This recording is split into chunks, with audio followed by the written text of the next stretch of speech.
Ang mabuting balita ng Panginoon ayon kay San Juan. Papuri sa iyo, Panginoon.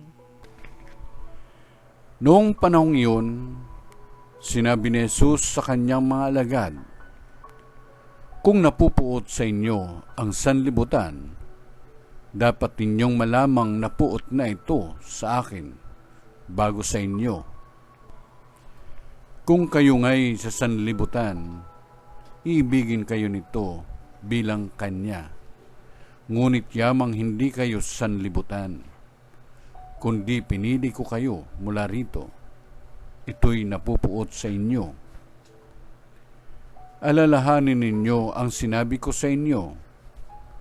Walang aliping higit kaysa kanyang Panginoon. Kung ako'y inusig nila, uusigin din nila kayo.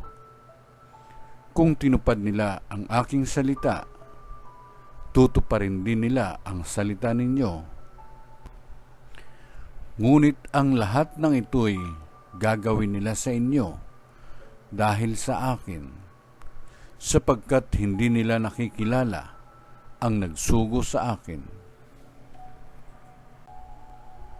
Ang mabuting balita ng Panginoon.